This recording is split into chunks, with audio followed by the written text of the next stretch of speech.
이마누엘 칸트의 순수 이성 비판이라는 책에 대해서 구독자 여러분들과 또 시청자 여러분들과 함께 대화를 해볼까 합니다. 순수 이성 비판은 1781년 이마누엘 칸트 할아버지가 집필한 저술한 인류사에서 가장 빛나는 책 중에 한 권입니다.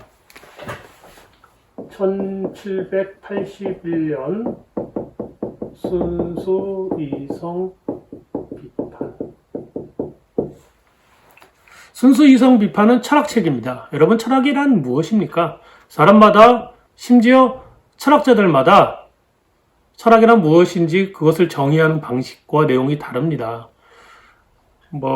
필로소피, 지혜를 사랑하는 학문, 진선미를 추구하는 거, 세상의 본질을 알아가는 거, 왜 우리가 살아가는 것인지, 이 우주의 원리와 삶의 어떤 지혜를 얻는 학문, 이렇게 다양하게 정의할 수 있습니다. 그거야 정답이 있는 것은 아니기 때문에 여러분도 또 저도 그냥 각자 알아서 정의하면 좋습니다. 그런데 여러분, 철학은 무엇과 무엇으로 분류되어 있습니까? 이렇게 그 학문의 하위 분류에 대해서 물어보면은 우리가 또 되게 헷갈립니다. 인식론, 형이상학, 경험론, 합리론, 도덕철학, 자연학 이런 식으로 신학까지요. 굉장히 헷갈립니다. 먼저 이런 분류에 대해서, 철학의 분류에 대해서 알아보도록 하겠습니다. 제가 분류하고 유명한 사람이 강의한 그런 내용은 아니고요. 칸트 할아버지가 직접 이야기한 분류 방법입니다. 1781년 순수 이성 비판을 쓴 다음에 한 3년 지나서 칸트 할아버지가 또 아주 위대한 책을 저술합니다. 도덕 형이상학의 기초라는 책인데요. 그 책 서론에, 그 책 서문에 철학의 분류 방법을 소개합니다. 고대 철학자들은 철학을 이렇게 분류했다. 그런데 그 분류법이 너무나 좋아서 더 덧붙일 게 없을 정도로 완벽하다. 그런 내용입니다. 칸트가 말하기를 인간의 지식은 두 가지로 나뉠 수 있다고 합니다. 인간의 지식은 형식이거나 내용입니다. 두 권의 책을 제가 준비했습니다. 이 두 권의 책은 한 권은 형식만 담았습니다. 다른 한 권의 책은 내용을 담았습니다. 이 형식은 어떤 형식이냐면 어떤 사물을 바라보고 이 세계를 바라보고 그런 형식이 아닙니다. 우리 인간의 머릿속에서, 여러분 머릿속에서, 그리고 저의 머릿속에서 우리는 어떤 절차로 정해진 순서대로 생각을 하느냐, 생각의 형식을 탐구하는 학문입니다. 이걸 일컬어 논리학이라고 합니다. 논리학은 내 머리 바깥으로 넘어가지 않습니다. 건너가지 않습니다. 그래서 이 내용의 중요성은 하나 안 중요합니다. 그렇기 때문에 대상을 탐구하지 않습니다. 대상이 없습니다. 그런데 내용은 대상을 탐구합니다. 이 대상을 탐구하는 내용이 수록되어 있는 내용 철학을 펼쳐보겠습니다. 두 개로 나뉩니다. 여기서부터가 매우 중요합니다. 아주 흥미진진하고요. 이러면 우리들 머릿속에서 철학이 정리됩니다. 한쪽을 열었더니 그 대상이 자연이었더라. 다른 쪽을 열어봤더니 그 대상은 인간이었더라. 인간의 행동. 그래서 이것을 자연학이라고 부릅니다. 인간의 행동을 연구하는 것을 윤리학이라고 합니다. 또는 얘는 자연철학, 도덕철학입니다. 이것이 고대 그리스의 학문의 분류 방법이었다는 것입니다. 세 가지. 형식에 관해서만 탐구하는, 대상에 대한 관심을 두지 않는 논리학. 그 다음에 내용 철학인데, 이 내용 철학을 보면은 자연을 내용으로 삼는 자연학, 인간 행동을 내용으로 삼는 윤리학, 도덕 철학, 이 세 가지로 분류된다는 것이 칸트의 설명입니다. 그런데 이 대상에 대한 탐구인 내용 철학은 다시 두 가지로 나뉩니다. 여기에도 형식이 있다는 것입니다. 그리고 여기는 순전히 내용입니다. 내용이라는 것은 어떤 거냐면 대상과 관계를 맺는 것입니다. 대상과 관계를 맺는 것은 시간에 따라서, 장소에 따라서, 사람에 따라서, 기분에 따라서, 그 사람의 성향과 습관에 따라서, 감정에 따라서 달라집니다. 그래서 이것은 변화하는 것입니다. 반면 형식은 변화하지 않습니다. 대상이 무엇이든 변화하지 않는 것, 이것을 형식이라고 합니다. 여기까지는 그다지 어렵지 않죠. 대상과 관계를 맺는 것, 이것을 딱 한 단어로 줄일 수 있습니다. 무엇일까요? 네, 경험입니다. 경험. 그러면 이 내용 철학이라고 하는 것은 자연 철학 또는 윤리학은, 도덕 철학은 경험 부분이 있다라는 거예요.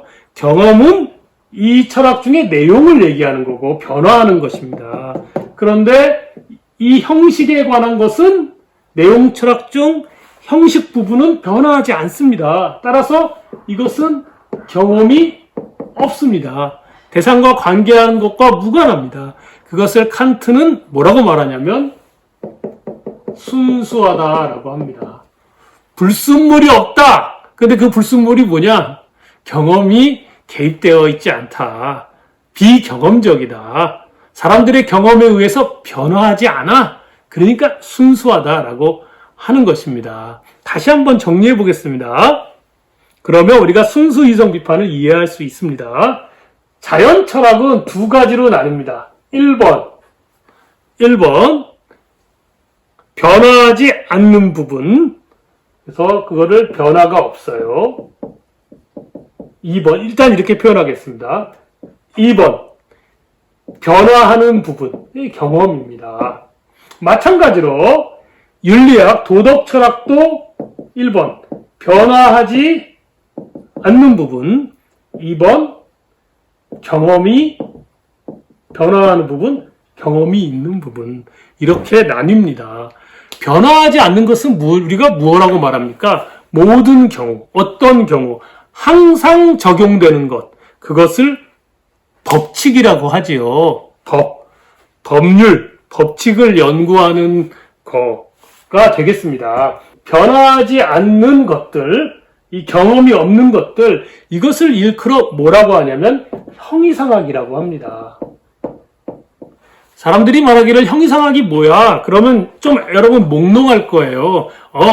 그것은 말이야, 이 세계의 본질을 탐구하는 거, 아주 근원적인 원리를 탐구하는 걸 형이상학이라고 그래. 아니, 형이상학은 이 세계의 제1원리, 첫 번째 원리를 탐구하는 것을 형이상학이라고 해. 라고 누군가 선생님이 얘기하는 걸 들어봤을 것입니다. 그러면 우리는 그 즉시 물음표가 생깁니다. 본질? 근원적인 거? 그게 뭐지? 라고 말이죠. 칸트 할아버지는 그렇게 설명하지 않습니다. 형이상학이라는 것은 이런 철학의 계통에서 변화하지 않는 부분, 법칙에 관련된 부분, 자연이니까 자연 법칙을 탐구하는 거, 우리 인간의 머리가 자연 법칙을 탐구하는 거, 그것을 형이상학이라고 했습니다.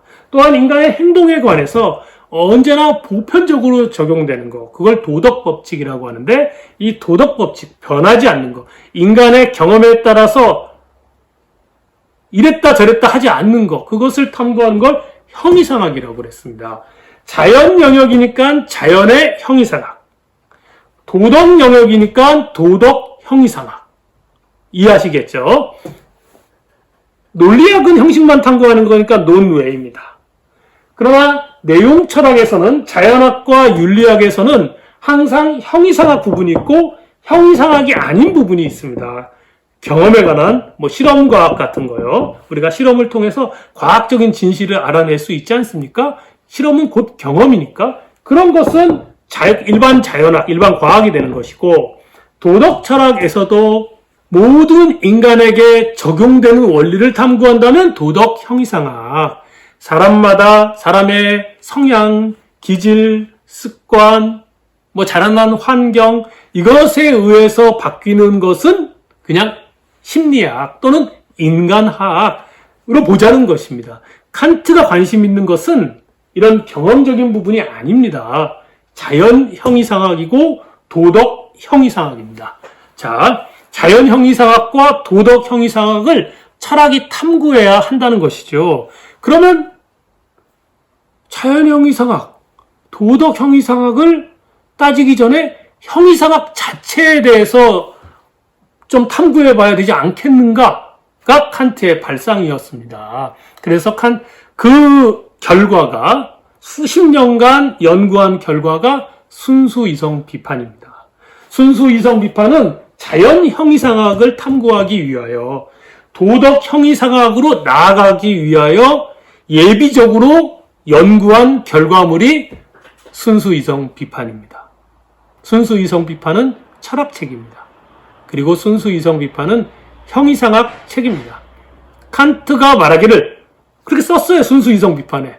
내 책은 말이지, 이 책은 말이야, 예비학이야, 예비학. 예비학의 관점의 책이야. 무엇을 예비하는 건가요? 자연 형이상학으로 들어가기 위해서.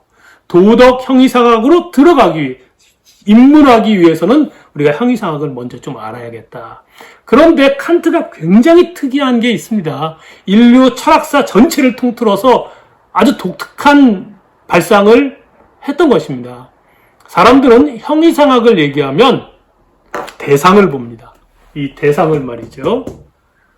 이 세계든 사물이든 우주든 아니면 신이든 절대자든 자기 눈과 자기의 생각으로 나의 바깥을 연구합니다. 이 바깥의 근원적인 원리는 무엇인지, 우리는 어디에서 시작했는지, 이 사물의 배후에는 무엇이 있는지, 도대체 어느 것이 진리인지 라고 칸트 이전의 철학자들이 연구를 했던 것입니다.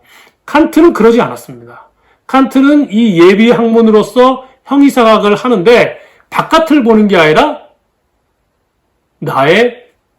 여러분의 머릿속을 들어간 것입니다. 머리를 한번 열어본 거예요. 뚜껑을 한번 열어본 것이죠. 도대체가 우리 인간은 사물을, 나 자신을, 이 세계를 어떻게 수용해서 그거를 받아들이는가, 인간의 머리는 어떻게 이루어지는가를 탐구한 것입니다. 다른 사람들은 다 바깥을 바라보고 있을 때 자기 안으로 탐구한 사람, 그 자기는 칸트 자신이 아니고 호모 사피엔스라는 우리 인류의 머리에 한번 들어가 봅시다 여러분 이라고 한 그런 연구의 결과가 순수이성 비판입니다. 여러분, 오늘날 어떤 시대입니까? 과학적으로, 과학과 기술적으로 인공지능, AI의 시대라고 말하지 않습니까? Artificial Intelligence. 인텔리전스가 지능입니다. 인공지능의 시대에 컴퓨터에 컴자도 없던 시절 1781년에 칸트가 다뤘던 형이상학은 AI였습니다. 인공지능. 우리 머리는 어떤 원리로 굴러가는가. 그래서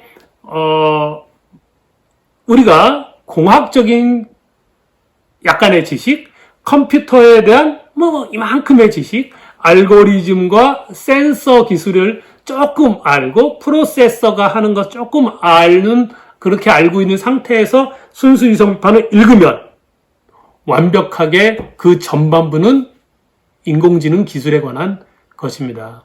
나중에 기회가 되면은 이 부분에 대해서 칸트 철학이 어떻게 이 컴퓨터 기술에 대응하는지를 설명해 드리고, 그러면 우리가 깜짝 놀랄 것입니다.